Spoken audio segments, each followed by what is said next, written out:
آپ سبھی کو آغاز یوٹیوب چینل میں خوش آمدید کہتی ہے۔ ہمارا تمام سٹاف اور ماہرین سخت محنت سے مستند معلومات اکٹھی کر کے آپ کی خدمت میں پیش کرتا ہے۔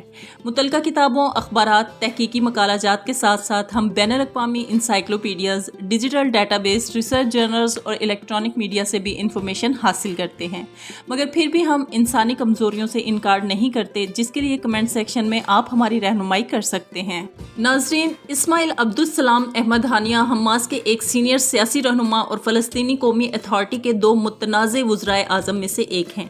2006 کے فلسطینی قانون ساز انتخابات میں حماس کی جیت کے بعد ہانیہ وزیر اعظم بنے۔ صدر محمود عباس نے 14 جون 2007 کو الفتح حماس تنازع کے عروج پر ہانیہ کو عہدے سے برطرف کر دیا تھا، لیکن ہانیہ نے اس فرمان کو تسلیم نہیں کیا اور غزہ کی پٹی میں وزیر اعظم کے اختیارات کا استعمال جاری رکھا۔ ستمبر 2016 میں ہانیہ نے حماس کی پولیٹیکل بیورو کے سربراہ کے طور پر خالد مشعل کی جگہ لی۔ وہ 6 مئی 2017 کو حماس کے سیاسی سربراہ کے طور پر منتخب ہوئے۔ اسماعیل ہانیہ 29 جنوری 1962 کو مصر کے مقبوضہ غزہ کی پٹی کے الشاطی پناہ گزین کیمپ میں پیدا ہوئے۔ ان کے والدین پناہ گزین تھے جب 1948 کی عرب اسرائیل جنگ کے دوران اسرائیل کے قریب انہیں اپنے گھروں کو چھوڑنا پڑا۔ انہوں نے اقوام متحدہ کے زیر انتظام اسکولوں میں تعلیم حاصل کی اور 1987 میں غزہ کی اسلامی یونیورسٹی سے عربی ادب میں ڈگری حاصل کی۔ 1985 سے 1986 تک وہ اخوان المسلمین میں طلبہ کی کونسل کے سربراہ بھی رہے۔ وہ اسلامک ایسوسی ایشن فٹ بال ٹیم میں مڈ فیلڈر کے طور پر بھی کھیلتے رہے۔ انہوں نے تقریباً اس وقت گریجویشن کیا جب غزہ کی پٹی میں اسرائیلی قبضے کے خلاف پہلا تنازع شروع ہوا۔ اسماعیل ہانیہ نے ان مظاہروں میں حصہ لیا اور اسرائیلی قابض حکام نے انہیں مختصر قید کی سزا سنائی۔ 1988 میں اسرائیل نے انہیں دوبارہ حراست میں لیا اور 6 ماہ تک قید میں رکھا۔ 1999 میں انہیں 3 سال کے لیے پھر سے قید کیا گیا۔ 1992 میں ان کی رہائی کے بعد اسرائیلی قابض حکام نے انہیں حماس کے سینئر رہنماؤں عبدالعزیز، محمود ظہر، عزیز دوائق اور 400 دیگر کارکنان کے ساتھ لبنان جلا وطن کر دیا۔ یہ کارکنان جنوبی لبنان کے مرکز ظہور میں 1 سال سے زائد عرصے تک رہے، جہاں BBC نیوز کے مطابق حماس کو کافی میڈیا کوریج دی گئی اور وہ پوری دنیا میں مشہور ہوئے۔ 1 سال بعد وہ غزہ واپس آئے اور اسلامی یونیورسٹی کے ڈین مقرر ہوئے۔ اسرائیل نے 1997 میں احمد یاسین کو جیل سے رہا کرنے کے بعد ہانیہ کو ان کے دفتر کا سربراہ مقرر کیا۔ حماس کے اندر ان کی اہمیت یاسین کے ساتھ تعلقات کی وجہ سے بڑھی اور انہیں فلسطینی اتھارٹی کا نمائندہ مقرر کیا گیا۔ انہیں اسرائیلی ڈیفنس فورسز نے اسرائیلی شہریوں کے خلاف حملوں میں مبینہ طور پر ملوث ہونے کی وجہ سے نشانہ بنایا تھا۔ 2003 میں یروشلم میں ایک خودکش بم دھماکے میں وہ معمولی زخمی بھی ہوئے۔ اسرائیلی فضائیہ کی بمباری سے حماس کی قیادت کو ختم کرنے کی کوشش کی گئی۔ دسمبر 2005 میں ہانیہ کو حماس کی فہرست کے سربراہ کے لیے منتخب کیا گیا۔ اگلے ہی مہینے قانون ساز کونسل اسمبلی کے انتخابات میں کامیابی حاصل کی گئی اور ہانیہ نے 2016 میں ہونے والے انتخابات میں خالد مشعل کی حماس کی سربراہی میں کامیابی حاصل کی۔ اسماعیل ہانیہ کو 16 فروری 2006 کو وزیر اعظم کے طور پر نامزد کیا گیا اور 20 فروری کو باضابطہ طور پر محمود عباس کے سامنے پیش کیا گیا اور 29 مارچ 2006 کو حلف اٹھایا گیا۔ اسرائیل نے انتخابات کے بعد فلسطینی اتھارٹی کے خلاف اقتصادی پابندیوں سمیت متعدد تعزیری اقدامات کا نفاذ کیا۔ اس وقت کے قائم مقام وزیر اعظم نے اعلان کیا کہ اسرائیل فلسطینی اتھارٹی کی جانب سے وصول کیے جانے والے ٹیکس کی وصولیوں کے اندازے کے مطابق $50 ملین ماہانہ فلسطینی اتھارٹی کو منتقل نہیں کرے گا۔ ہانیہ نے پابندیوں کو مسترد کرتے ہوئے کہا کہ حماس نہ تو غیر مسلح ہے اور نہ ہی اسرائیل کو تسلیم کرے گا۔ ہانیہ نے اس بات پر افسوس کا اظہار کیا کہ حماس کو تعزیری اقدامات کا نشانہ بنایا گیا ہے۔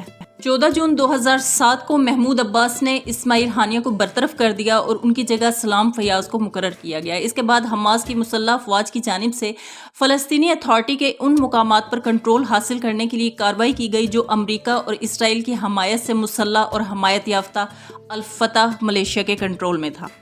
ہانیہ کی جگہ فیاض کی تقرری کو غیر قانونی قرار دیتے ہوئے چیلنج کیا گیا کیونکہ فلسطینی بنیادی قانون کے تحت فلسطینی اتھارٹی کا صدر موجودہ وزیر اعظم کو برطرف کر سکتا ہے، لیکن فلسطینی قانون ساز کونسل کی منظوری کے بغیر ان کے متبادل کی تقرری نہیں کر سکتا۔ قانون کے مطابق جب تک نئے وزیر اعظم کا تقرر نہیں ہو جاتا، سبکدوش ہونے والا وزیر اعظم نگران حکومت کا سربراہ ہوتا ہے۔ فیاض کی تقرری کو قانون ساز کونسل نے پہلے کبھی نہیں رکھا تھا یا اس کی منظوری کبھی نہیں دی تھی۔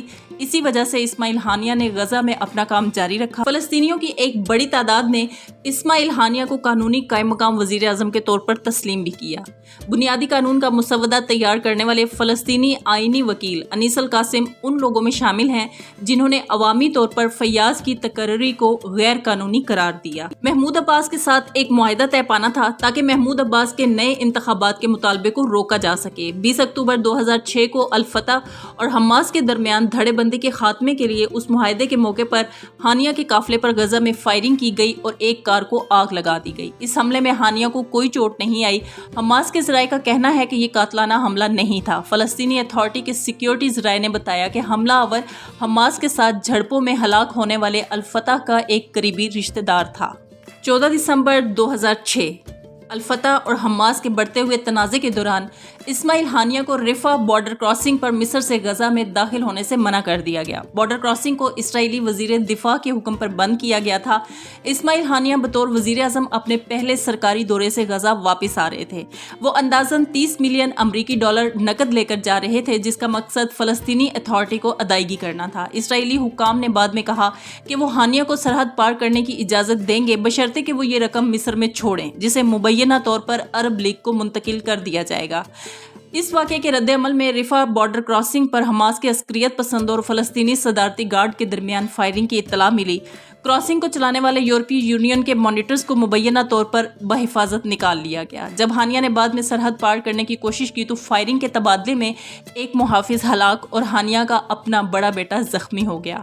हमास ने इस वाक़े को हरीफ अल फतह की जानिब से हानिया की ज़िंदगी पर हमला करने की कोशिश करार दिया, जिससे मगरबी किनारे और गजा की पट्टी में हमास और अल फतह फोर्सेस के दरमियान फायरिंग का तबादला हुआ।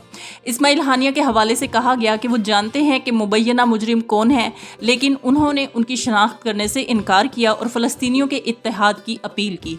इसके बाद मिस्र ने सूरत हाल में सालसी की पेशकश भी की। 15 फरवरी 2007 को हमास और अल फतह के दरमियान इत्तेहाद की हुकूमत की इजाज़त देने के अमल में उन्होंने इस्तीफ़ा दे दिया।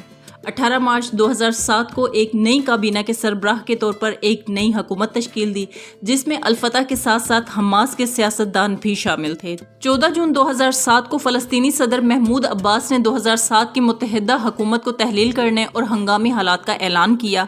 हानिया को बरतरफ कर दिया गया और महमूद अब्बास ने सदारती फरमान के जरिए गजा और मगरबी किनारे पर हुकूमत की। नवंबर 2016 तक हमास के सरबराह के तौर पर खालिद मिशल की जानशीनी के हवाले से भी इत्तलात गर्दिश करती रहीं। खालिद मिशल, इस्माइल हानिया और फ़लस्तीनी सदर महमूद अब्बास ने हाल ही में कतर में मुलाकात की ताकि कौमी मुफाहमत और आइंदा कौमी इंतखाबात पर तबादला ख्याल किया जा सके। इस मुलाकात ने ये हिंट्स भी दिए कि इस्माइल हानिया को दीगर 2 मुमकिना उम्मीदवारों हमास के सीनियर रुकन मूसा मोहम्मद अबू मरजूक और हमास के मुमताज़ रहनुमा महमूद ज़हर पर मुंतखब किया गया है। हानिया ने सितंबर में अपने नए किरदार की तैयारी के लिए अरब और मुस्लिम रियासतों के एक सिलसिले का दौरा करने के लिए गजा छोड़ा और बाज़ाब्ता तौर पर कतर के दारुल हुकूमत दोहा में मुंतकिल हो गए, जहां खालिद मिशल पहले से ही मुकीम है। अगस्त 2006 में बतौर वजीर आजम ईरान के अपने पहले बैरून मुल्क दौरे पर इस्माइल हानिया ने कहा कि हम गासिब हुकूमत को कभी तस्लीम नहीं करेंगे और यरूशलेम की आज़ादी तक अपनी जिहाद जैसी तहरीक को भी जारी रखेंगे। दिसंबर 2010 में इस्माइल हानिया ने गजा में एक न्यूज़ कॉन्फ्रेंस में कहा था कि हम सरहदों पर एक फ़लस्तीनी रियासत को कबूल करते हैं जिसका दारुल हुकूमत यरूशलेम हो, फ़लस्तीनी कैदियों की रिहाई हो और मुहाजिरीन के तमाम मसाइल का हल हो। इसके अलावा उन्होंने कहा कि अगर फ़लस्तीनी राय दहिंदगान इसराइल के साथ ऐसे अमन मुआहदे की मंजूरी देते हैं तो उनकी हुकूमत इस मामले पर हमास के साबका मौक़िफ़ के बावजूद इसकी पासदारी करेंगे।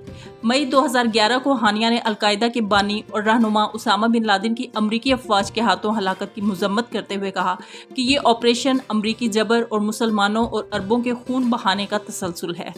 इस्माइल हानिया शादीशुदा हैं और उनके 13 बच्चे हैं। 2009 में ये ख़ानदान शुमाली गाज़ा की पट्टी में अल-शुती पनाह गज़ीन कैंप में मुकीम था।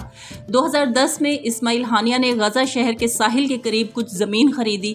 हानिया ने ये ज़मीन अपने दामाद के नाम पर दर्ज करवाई। इसके बाद हानिया ने मुबैना तौर पर इजाफी घर खरीदे और उन्हें अपने बच्चों के नामों पर रजिस्टर किया।